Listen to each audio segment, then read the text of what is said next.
What's up, KAIJUDO Duel Masters? This is REDDISH, aka Thunder Sultan, coming at you on a very early Friday, August 3rd. I apologize for not posting this video a little bit sooner in the week. It's been a very hectic week between my job, between the release of Dojo Edition, getting ready for Gen Con, and then also the stuff in my family. So it's been real crazy. Everybody's been wanting a piece of me. So I've had to really spread it out and get things done, but I will bring you guys a video today. So here it is. And then I will definitely have something on Sunday for you guys as well. Basically, what I want to do today is... Oh, speaking of Gen Con, got my badge. Got my 4-day Gen Con badge. Not sure what the old school record symbol thingy is, but I guess we'll find out. Or I will find out and let you guys know. So that's my badge. We're going to cover Dojo Edition set, how I feel about the cards, certain ones, and kind of the value. And then I'm going to ask questions, and hopefully you guys can give your 2 cents of what you think about the answers to the questions. And then we're going to go with 15 code cards. I know that's a lot, but I'm just going to put them out there. There's so many packs being opened and stuff like that, so hopefully these can go out to some of the people that need them. By all means, if you need 9, take all 9 of the the ones you need. But if you would, please post what number you got. Like, see, I got them numbered like number 1, number 2. Just post that you took this number and this is what you got, and we'll go from there. My contacts are killing me. Here we go.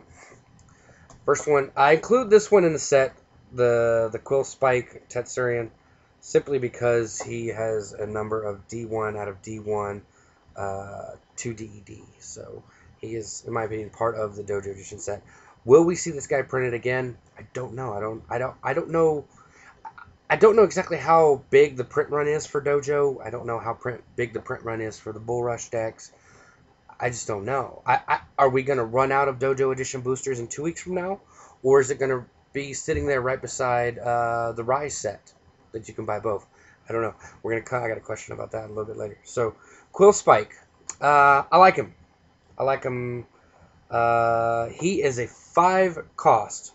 So basically, he's good in the sense of he doesn't get Return to the Soil or Ice Bladed or Bone Bladed. But he will obviously get Terra Pitted, Root Trapped, Terra Dragon, some of the other things. He's got a good defense ability that, when he's attacked, he becomes a 5,000. He gets, becomes a 10,000. It's when he's attacked, not while he's attacking. So it's an interesting card.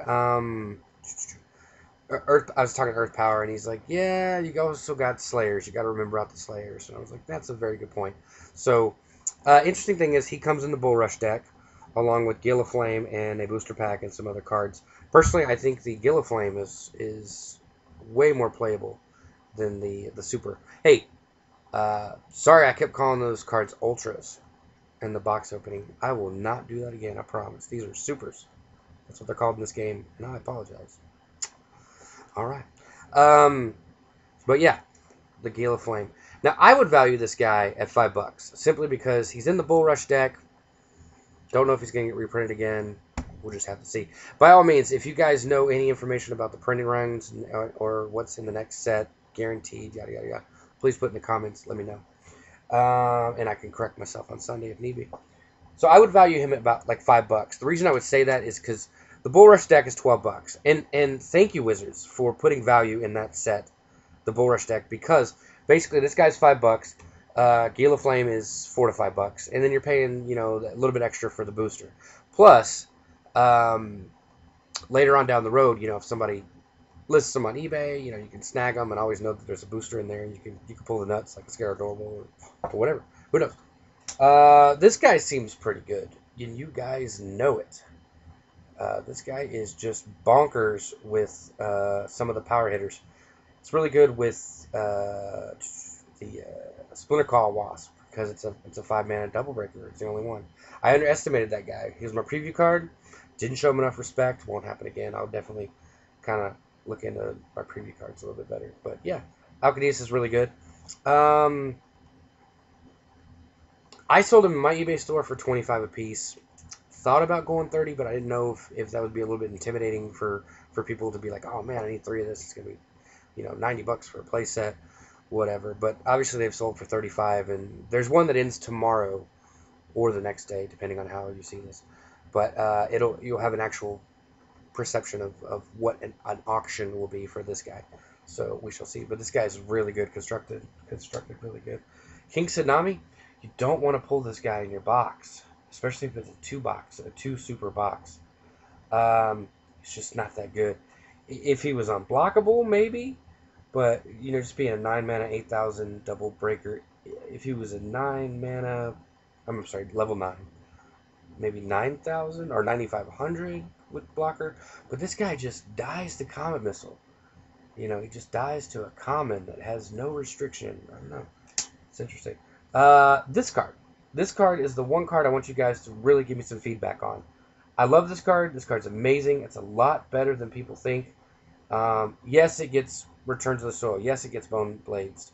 But it's got some evasion that is just really good right now. Also, is this guy in the next set? Is he in the Rise set? Rise of the Duel Masters. If not, and if this guy is exclusive to the Dojo edition, and Watsi did that on purpose to make sure that people buy up all the Dojo edition, that's very smart on their part. This card could be the sleeper card of the entire set. Because if you see Alcadeus again in the next set, I was talking with Jay Matthews today, and there was been some hints of it or whatever from some people releasing stuff. So I mean, if we don't see a functional reprint of this guy, or a reprint, sorry, not functional reprint, wrong terminology, but a reprint of this guy later on, this guy could be worth more than Alcadeus in the long run. So if you've got him, hold on to him or trade for him, whatever. I sold this guy for 20 bucks, and I shouldn't have. Should have went. I didn't want to go real high on the supers because I didn't want to intimidate people, but you guys are just buying the heck out of this set. This game is growing a lot faster than I thought. Social media is just wonderful. Social media is a whole other topic that I'll get on. I'm only into the third super. This guy is really good. Turns out he's a lot better than I thought. He does a lot of push for what you got going on. It's not a come into play effect or enters the battle zone effect. It's an ongoing giving effect. So I think that's what's going to make it really good. This guy, the Terror Dragon, the root trap on a stick. I still don't think he's that great playable. He's a dragon, so people are going to love him. For formats that come out a little bit later, like casual formats, he's obviously going to be a winner. Stuff like that. So, but basically, if you get a box, you're going to want to be pulling, the Alcadeus and the like this is the nuts box right here. I mean, like, this is like, because you're going to basically get 3 supers on average in a box. I mean, there's your nuts box if you get it. Anyway. All right, I'll go real quick with these. I don't value any common or uncommon worth more than just a couple of cents each, simply because it's so easy to get so many of them. Even the only uncommon I think that is really good is the Spy Mission. Is that his name? Spy Mission. Ghost Spy. Sorry, Ghost Spy. To me, I think he's a $50 dollar uncommon. Blinder Beetle, very good, constructed playable, very constructed playable.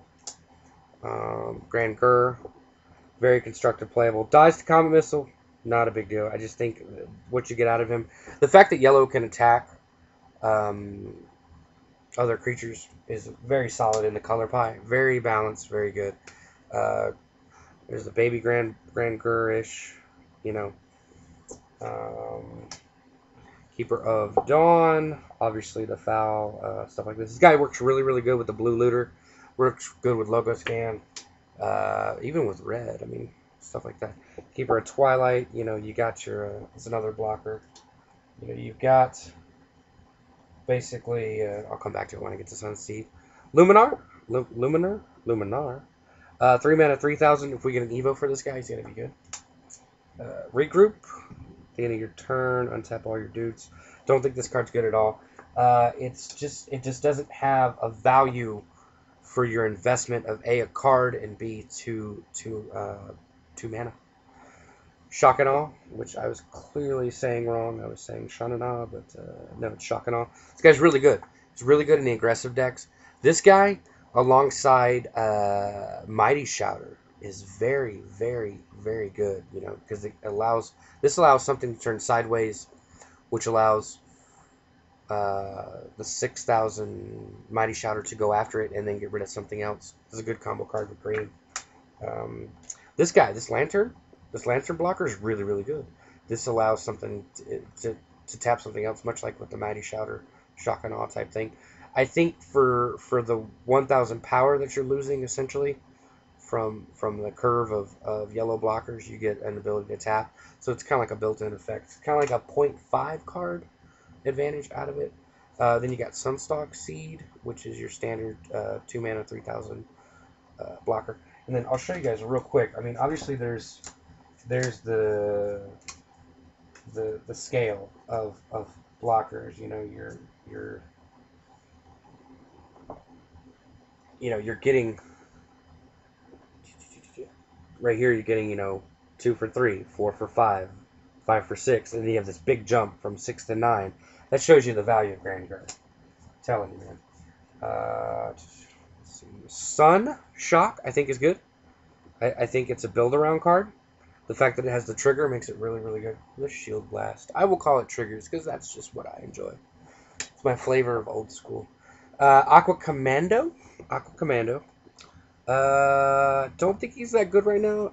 If there's an Evo bait for him, it's pretty good. The ability to always have him in your hand unless he's discarded and stuff. Aqua Soldier, same thing. He's the same race as the command guy. He's an Aquan. I don't know. I word associate a lot of things. So, like just a side note, I word associate. Like, I'll see Flemings on the side of a building, for a steakhouse, and I'll say Flamingo. That's just what I do. It's really bad. I mean, you could probably watch the case opening, and I do it Shock and Awe. I do it for a bunch of stuff. Anyway, this guy's actually really good. He's got the same scale of blocker as the light guy, except he's in blue, so he can't attack. But he's good. He's good. Hydro Spy. He's basically the Aqua Hulkus of this game. He's good. He's a Cyber Lord. Kind of wish he was an Aquarian or whatever it is. Ice Blade. Ice Blade's good. It's got the level restriction, which is perfectly balanced, especially for later in the game. For years from now, this guy's going to be, they balanced him now to help out for the future, obviously because of like psychic creatures in the OCG, stuff like that. King Bullfang, not a good card, just a vanilla 6/6 with double break. Could be really good in sealed if you get him and stuff like that. Logo Scan, extremely good, extremely good. Let's just pay 3 mana and draw 2 cards. This turn 3 if you've got good control, like you hit your blocker turn 2, stuff like that. It's really good. Potato Gun. It looks like they're gonna make all the gurgles really good. This guy is he's just really good. I mean, he's an effective way to bounce stuff on your turn, and the investment of 4 mana to get 3,000. It's not bad. It's good value. Reef Prince Glurgle. This card is busted in my opinion. The ability to filter 4 cards, get the card what you need, put the rest on the bottom. You can teleport it back to your hand if need be. Your opponent hits a Veil. Like if you've got 2 of these attacking or something else in this, you want to attack with this last. That way you put more pressure on them to bounce this back to your hand. That way you can get the card advantage again. This guy, I want to talk about this guy real quick. Veil Vortex. I put this guy at $1 on the eBay store. He sold really fast. Then I stocked him again at $2. He sold really fast. Stocked him again at $3, and he sold really fast. Is this a $5 card, guys? I don't know. I say that now because we only have 2 sets. I mean, obviously, cards go up or down in value based on what the sets are. Is it because he gets rid of, the big shiny cards late game? Because he gets rid of, Grand Gur, stuff like that. The trigger, obviously, is the big thing.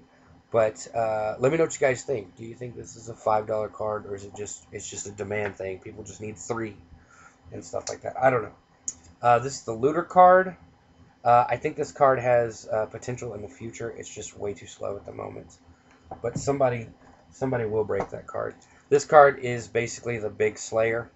Like I said in previous videos, the little Slayer is just as good as this guy. All the stuff that would kill the little Slayer is going to kill the big Slayer. All the red cards that rock bites and stuff are going to kill this guy just the same. So why would you invest, 2 more mana into him? It's just not the same. Black Feather, I think he's all right. I don't think he's got the potential to really be all that constructed. There's just so much stuff going on right now. He might be a build-around card later. Brainstormer is a vanilla. If we get Evos, it'll be good. It has now. I don't like vanillas. Ghost Spy has, he should have a big V on him for value. I mean, you just get inherent value with this guy. I mean, do they want to block it? Do they want to bounce it? Do they want, I mean, it's just all kinds of stuff, I guess root trapping it and turning it into soil is one of the best ways to get rid of it. This guy is just, the vanilla double breaker, stuff like that. You won't see it constructed, especially now that we have so much options. So, Skeeter Swarmer, staple from now till ever.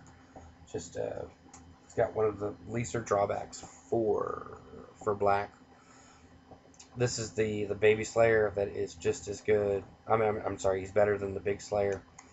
He will always be around. Spectre Claw, so good as a trigger. Especially when you get to turn 6 and 7 and 8 when they're down to 1 or 2 cards and you apply pressure. It's really good. It's good with, if they have no cards, you can bounce what they have and then make them discarded, stuff like that. Terror Pit, staple of destruction. It's going to always see play. Trox. Trox is a lot better than we thought right now.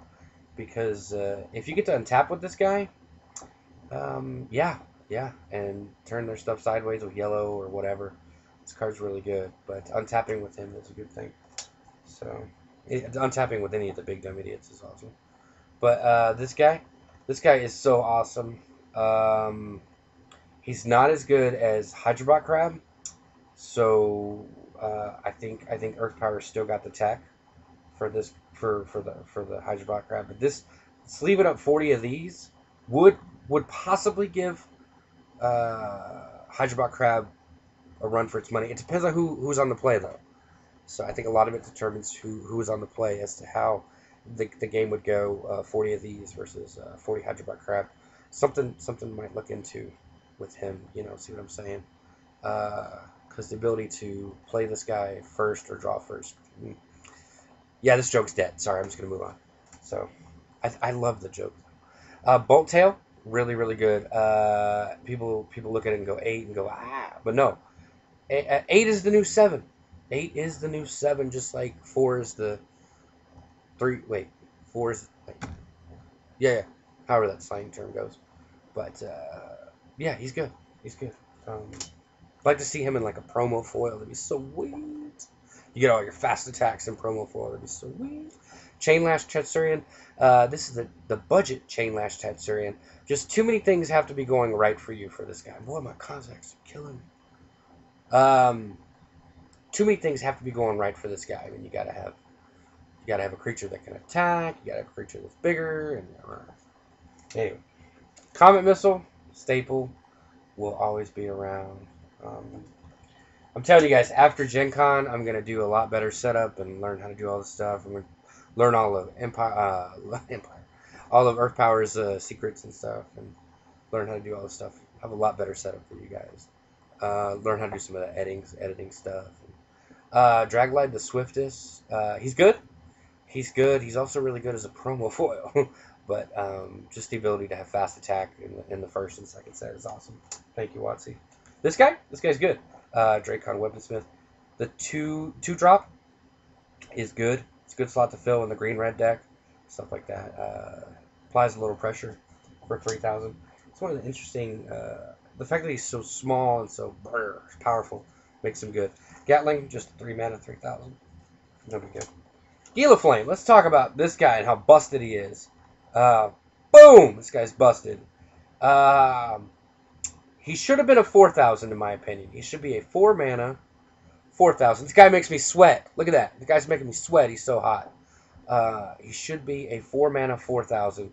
The fact that he can just rip through anything but like Frogzuka or any of the silly stuff that yellow has. Now, imagine this guy was a 5 cost. In my opinion, he would be better at 5. And I'm getting real serious. At 5, he would not be Bones Blades. Wow, that was horrible. Ice Blade doesn't matter because he's going back to the hand anyway. He couldn't be returned to soil. The only answers at 5 would be Root Trap and Terror Pit, really, in all honesty. Crazy as that sounds. So I'm glad they didn't print this guy at 5, and I'm sad they printed him at 5,000 power. But hey, this guy's amazing. And you get one in the Bull Rush deck, so I think he's worth, like, you know, at least $5. I mean, you know. Little Hissy. He's good with Overcharge. I'll tell you that. Overcharge is good. Earth Power really sold me on Overcharge. Thank you, Earth Power. I saw the power of that. Little Hissy. Hopefully we see a bigger brother of him, like a 4 mana 3,000 or like a 5 mana 4,000, you know, with some power attackage and all that. He's got potential. Nom nom. Nom nom. I used to kind of be like, well, if the 1-drop is hungry and this guy's still hungry, should I be worried about that as far as like the sense of, you know, keywording and stuff like that? But I'm actually comfortable with this guy saying still hungry. I thought it was kind of a bad thing at first, but it leaves a lot of design space. Doesn't restrict as much. This guy, super long name, lots of words. Power attacker, not that great. Not unless we get a Dracon, Bananas, Evo. Weaponsmith is a Dracon too. Tornado Flame, staple of red destruction. Probably will go in red deck wins. Whenever that becomes a deck. Saying it now, just going to copy the Magic deck, red deck wins. Seems like a lot of games just copy that because it's such a universal term. This guy is known as Big Dumb Idiot. I love calling him that because that's what he is. He's just a big 7 mana, 7,000 double breaking beat stick. Be kind of neat to figure out a way to cheat him into play early in the game, but I don't think we're ever going to get there. It's just something the game doesn't do. The Chief Mini Tribes. I think this guy's good. If we ever get some more negative effect low drops, you know, like the Mosquito was in the first game and into original Duel Masters, this guy can see some play. Wait a couple sets. You know, the 2s and 1s drops may make that guy really good. Deathblade Beetle, I think is just he's just fun, casual, not that great. We'll see. I think he's the worst of all the very rares. Forest Hornet, you know, he's got the other creatures. Those creatures, I was going to choose one of your creatures. It gives power attacker to another creature. I'd rather have Splinter Claw Wasp, in all honesty. Karate Carrot, this card's good. I think this card's really good. I mean, 4 mana, 3,000, powerful attack, and he goes to mana. He's really good. Razorhide. If you get to untap with this guy and attack and get a mana, I think he's perfectly good. He's definitely a threat. You gotta answer him before your opponent untaps with him. Root Trap, just the staple of green removal. Totally cool. Rumbling Pterosaur. At this point, he's just Evo bait since you've got Splinter Claw Wasp. This guy, Splinter Claw Wasp, my preview card from Miss Andrea Cole. Thank you again for that. Wish I would have evaluated it a little bit better, but didn't realize the power of a double breaker at level 5. And this guy with Alcadius seems really good. So, Sprout is the early mana accelerator to the ramp. I still like it. And then Speeding Longhorn's got an overrun ability built into it. It's not bad. So, I'm not sure how many minutes we're in. So let's go ahead and let's just go ahead and do this. Code number 1. Wow, that's just not going to show up, is it? Ooh. That is just not going to happen. Okay, well, I'll just read them off. It's fine. Code number 1. 6202 522 308 4274. Throw them at you guys. There we go. Code number 2. 5821 529 103 9251. Code number 3. 605718 826 1939. Code number 4. 0182 862 607 1244. That one went way over there, dude. That's crazy. Number 5. Johnny 5. 5731 655 702 6101. Code number 6. 2546 354 883 3585. Code number 7. 3143 647 225 0541. Code number 8. 6259 414 400 7127. Code number 9. 978 27 48 733 8507. Number 10. 10 to win. 7354 202. No, let me just start over on 10. 7354 220 350 6174. Code number 11. 9739 315 350 7297. Any of you guys in Europe using these? Let me know if you guys are in Europe and you're using these, because I want to know if you got access to them and you're good. Because I know it's the whole, like, Quebec can't have it or whatever. I don't know. 6615 511 042 5112. Code number 13. Just so you know, I love the number 13, guys. 13th code is going to be 4007 681 067 5866. 14 0091 730 485 9843. Wow, look at this. If I run the fan, you start seeing it like move in the background. I'm gonna fix that after Gen Con. Trust me, good content, good stuff. Last and final one, number 15. Amazing Fantasy, number 15. That's a Spider-Man reference. 6991 971 705 9183. My name is Reddish, aka Thunder Sultan. I'm going to see you guys probably Sunday night. You guys have a great week. May all your shields be triggers. Thank you, guys.